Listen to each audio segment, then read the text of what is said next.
Training free pini pipang medwa na ting pelpa khap yung training free kyang dah kana bun sang ta yua ta halu kana bun sang ta kyang kamai lek lek dah hang play pipang ta ibu gợt lại mềm dah le gợt lại video kyang vừa play break cái bình yuan nhiều chỗ này chặt nhau đi yuan nó polo yuan nhiều chỗ chặt nhau cất ngã nhiều ngã vừa cái tưng hàng kyang plư cái đáng cái nhiều po lep plư khoa cái nhiều po medwa vớt và anh Canada nếu vớt cái chả mi cái mà yuan nó ra này lại rim polo rim ni ke mai bread ibu mang dai wa gợt lại vợ về gợt lại cũng na phim nước như ông người Việt tin nạn ở Hoa Kỳ chẳng vật lực cái đáng cộng sản Việt Nam vừa đã lần chặn Việt Nam bù màu lại ngay lấy hàng lại cái card lại phiên mình ô giờ nó lại tung club của mình lên bị bà đồ buồn sang khắp điện ai bố gợt lại bơi rúp gợt luôn này gợt lại màn hình đặt lại bố lại gợt lại mình ta thâu break cái bố mang lại làm thư làm ar lên trong bằng lại rúp này là phép này do nó cất lại lưu dòng đề này mệt vạ đã tình buồn sang ta tụ đinh hiếm pạ lại bố mơ rụp hiếm pạ nhật lại hẹp bố mới hẹp hiếm pạ lại phục leng cảm thọc lại do nó mới mạ lại video này lại bố lại lại mạ vật phục hẹp vô về đây mự lại tự nhiên cái phi bằng càng tụm mạ vợ này từ đó mới phải hẹp mạ bố mơ rụp bố mặt nan u lên tương lại nó trình bình lùm nơi buồn sang lại nhiều tụ đinh vợ này còn nhiều hẹp và nhiều đôi do nó mới phải lăng lại video mình lượng buồn sang khắp những bên lon này quy tụ các dân biểu liên bang, tiểu bang và đại diện cộng đồng người Việt cùng các hội đoàn khác nhau hoạt động trong lĩnh vực đấu tranh cho tự do dân chủ tại Việt Nam. The United States is Vietnam's second largest trading partner.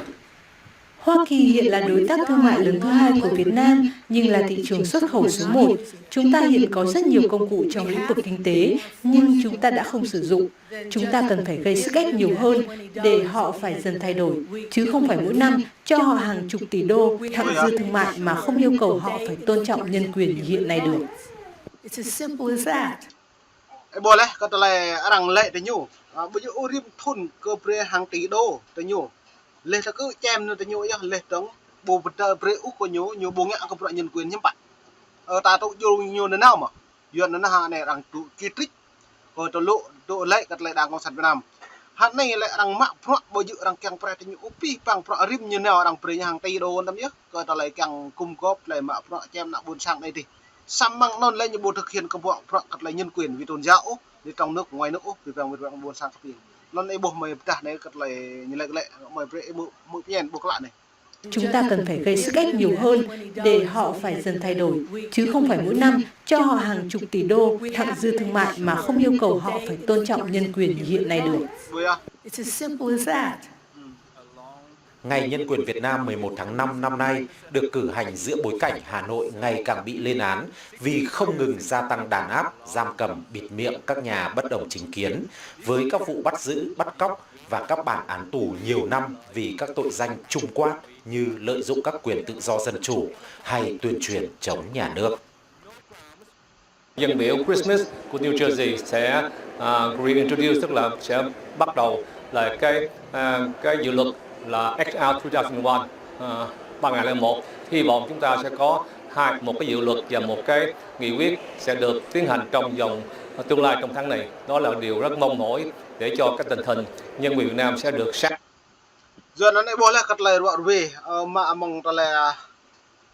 thôn tu bosa để tru ra này nhiều pre chữ kat lại mà pro hàng lại kyang ta chữ kat lại Việt Nam pre nhận thực hiện cái nhân quyền do nên hắn này lùm nuôi chỉ đồ mạ cự lùm nuôi như đồ chầm pieng lùm nuôi như đồ bong bìm nuôi bột một lấy so như đồ doa mạ cự lấy chầm pieng lùm tà như đồ nghệ sát này do nên lấy tung club của mày dịch lên vì bạn như đồ buồn sang khắp vậy tại bộ lại còn là lời này mà anh như bình doan này bột một lên mạ tôi như mực gật lại đoạn về gật lại một nạc như po nạ buồn sang như po tụ chặt nhau đoạn về gật lại này do nên lưu anh đi dập tiêu bang vật Mỹ này vật Canada New Zealand Phần Lan Úc liệp tí bằng cái nhầm ta có lấy một nền cộng sản Việt Nam đấy do khất lại Việt Nam đấy là cái nhầm do đã cái nhầm đấy đang cộng sản Việt Nam đấy về lăng nặng buồn sang bù một lên ngày ô lưu đoạn cần đừng cất lấy như đúng nào nên một bà đây gặp mưa được lấy một đàn này sáng tỏ hơn do những cái hành động, những cái gọi là đàn áp của Việt Nam sẽ được chính quyền Mỹ lưu ý tới rất nhiều. Thực tế ra chúng ta là cộng đồng Việt Nam, chúng ta phải nhắc nhở họ nữa. Họ nói một chuyện Trước mặt chúng ta họ sẽ nói họ sẽ làm này, làm A, làm B, làm C, nhưng chúng ta phải có người đại diện của chúng ta. Ví dụ tại hôm nay tôi thấy có một chủ tịch cộng đồng mới là anh Kevin Phạm, thì anh nên liên lạc với các dân cử ở đây. Just this Monday, Chỉ thứ Hai vừa qua thôi, Việt Nam đã đưa ra dự luật yêu cầu những người sử dụng mạng xã hội phải đăng ký danh tính thật với thông tin cụ thể, địa chỉ và cả số điện thoại. Điều đó là họ có thể gõ cửa nhà bạn trong đêm bất cứ lúc nào nếu họ muốn. in the middle of night. Thượng viện và Hạ viện Hoa Kỳ thông qua luật và sau đó được boleh ang citrik tenyo le pi pang pro hane him pa ho re bre plan ti bo wa ani lần char Việt Nam lần char tập ngư đó đi hane lu lại nhầm mạng số điện thoại tới boleh gật lại làm ta này nhầm mạng điện thoại bo mo pha ria úc tui loài tự do có quyền tự do bo mo mang nuôi lần char tập ngư đó lại vật cứ doan nhập po cái một bo mo lấy tự do thông tin tự do báo chí tự do ngôn luận ô do nên ta ra nhiều mạng ta lấy số điện thoại này bơ đã bằng Facebook bơ đã luôn ta do bằng điện thoại nên hiếm bạn bộ mò pha đấy iprate lại tư cái nhủ đã thấy dễ chấp thuận bơ lại nó lại chính bộ mò pha đấy nhô keng nó po sang po làm po tôi là do đây những bộ pre ít thâu cất thông tin trong nước ngoài nước do nên một do nó lại này là cái nhầm mà bọn như yêu nên dân quyền này và độc lập do là này luôn nước Việt Nam đấy không là đảng sản Việt Nam nhiều rung răng hàng về những lợi dụng cái nhân quyền lợi dụng cái tôn giáo lợi dụng cái thông tin vi phạm như lợi dụng xã hội chăm nhiều po nhiều mong nhẹ cái nào nhiều plư cái đảng đôi chưa do nên này đảng tổ mạng bọ có nhầm cái nhiều ta vi phạm bọ cái này Gõ cửa nhà bạn trong đêm bất cứ lúc nào nếu họ muốn. In the middle of night. Thượng viện và Hạ viện Hoa Kỳ thông qua luật và sau đó được cựu Tổng thống Bill Clinton ký ban hành từ năm 1994, chỉ định ngày 11 tháng 5 là ngày nhân quyền Việt Nam, nhằm thúc đẩy Hà Nội tôn trọng các quyền tự do căn bản của người dân. Hàng năm thì lễ kỷ niệm Ngày Nhân quyền Việt Nam 11 tháng 5 được tổ chức long trọng tại trụ sở Quốc hội Hoa Kỳ dưới sự bảo trợ của các thượng nghị sĩ và dân biểu thuộc cả hai đảng, tụ các dân biểu liên bang, tiểu bang và đại diện cộng đồng người Việt cùng các hội đoàn khác nhau hoạt động trong lĩnh vực đấu tranh cho tự do dân chủ tại Việt Nam. do nó đây boleh met bạn buồn sáng khắp những hạt lầy mềm đã hàng lầy yết lệ pi pang pro hạt rẹt nhiều mạ pro con ốc na yuan hàng lầy nhiều rung răng cái pi pang lầy dip mạ pro nhiều bộ hạt lầy phiền cả ô do nên hàng này rằng được xem ra đã cái lệ mong lên lô tua lệ trứng lên mẹ thôn tua bò từ lâu có lại đã bổ như giáo lấy kỷ niệm Ngày Nhân quyền Việt Nam ngày 11 tháng 5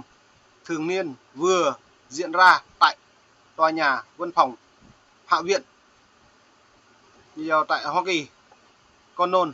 thuộc Phú Quốc. Tao nói lại này là lại anh ấy cợt lại mà pro hàng lấy bi bằng pro ta bàn là nằm đây là thâu cợt lại nhiên cợt lại này. Do như bạn do ta Việt Nam nhiều cái nòng hàng lấy nhiều bộ màu nào do mang lần chặt Việt Nam như thằng màu khoa thằng màuปูdo nóปูtui lại như ngạ là dự định là phiền cấp trên như vậy ô do nó nhìn nào chả răng như cái nào nhìn nào keng gật lại bạc đôi lên tầng nhìn nào keng iru bạc cả buồn sang như bộ mộ nhưng mạ năn là buồn sang nào chả nhau rằng pre bạc hàng tỷ đô la lên tầng như mạ bạc nó lại có nòng kem rung sang nộp của nhà phố là cái nòng doanh nhà phố trong nội bộ của nhà phố đi mang nó là buồn sang ta thì thảy cái này lùm tại buổi bạc là buồn sang như bóng mà bạc nào chả nhau như mạ mà lên là lu phải đoàn này phải đoàn thì nhưng lợi dụng của buồn sang ta lẽ là bình thường bằng xạ bộ màu bạc bóng em bạn nhiều buộc nhiều xị lần là buồn sang thế bởi xị lần là buồn sang Trung Quốc xị này nhiều kỵ bi nằm chờ kỵ lê bơi nhú chấp thuận về lê đông là như keng chấp tắt pi bằng rõ lên nuôi một là được cơ là tháo lu là tháo mình như chấp tắt tiền tầm như mạ cứ chọc tiếng tập năng kẹo mạ đội cha đi đội cha này giờ nó lại này đã buộc mệt và cật lại nhiều ngặt bù dự lại tương tự đợt lại phèn âm nữa nó như thế này. Hoa Kỳ hiện là đối tác thương mại lớn thứ hai của Việt Nam nhưng là thị trường xuất khẩu số 1. Chúng ta hiện có rất nhiều công cụ trong lĩnh vực kinh tế nhưng chúng ta đã không sử dụng. Chúng ta cần phải gây sức ép nhiều hơn để họ phải dần thay đổi. chứ không chỉ đơn giản mỗi năm cho họ hàng chục tỷ đô la. Nó như là nhiều dah pi pang pro baju như là pi pang ta pro ta cứ ru đi như prak le rim thôn ta pre prak đi như là pro vật là nhân quyền pro thông tin pro cái điều buông nghèo do nó nhiều bằng quốc hội rằng tụt tao đối thảo luận có trả lời pro có sản công sản Việt Nam này nhưng bạn đã buộc từ mình Việt Nam tôi đã buộc ta rằng là đồng chí bố đã gặp pro mạng hàng lạ này lại tôi cũng là Việt Nam nhiều bộ thảo liên vậy đó tôi hàng sản Việt Nam với lại nhiều bộ di úc có trả lấy học toàn nhũ gì mang ta lấy con ngàn vừa ta lấy tiếp con nọc nạc đang săn con nọc nhờ tiếp con nọc thấu bóng được con nọc đặt lại hí bờ đà đắng chưa hí dần dào công vấn ta lấy luôn nhá như một thằng đường nhẹ nhờ Trung Quốc bằng nhưng con nọc nhiều bằng mì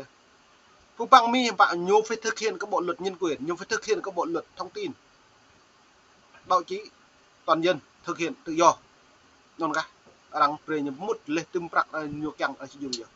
bữa thì ta nhiều bộ mau ô khất lên nó nhắm bạn lên nó còn ram rai thì nhục về yang được buôn sang khắp nên mong này mày bên cái bang yang được buôn sang khắp mày ta haru arwe khất là chôn bịa nít này bố này rồi arwe sẽ tới bố lạ thao biến bị nằm rung răng lên đồng hụi pi bang con nọc nạc đang sang Việt Nam lâu tới cái nhiều chích lư xong mới pi bang ta bị im ạ cái nhu lên đông nắm tôi có pi bang lại mình ô Brit ít thao lăng cái buôn sang nạp bịa nông dân thì bù lại bù mạ rõ dần bên đi vang buôn sang khắp yên chơi new free trước khang play nhiệt lệ học ác đi cặp lăng cặp để mong mệt vả đi các bạn đi bật vậy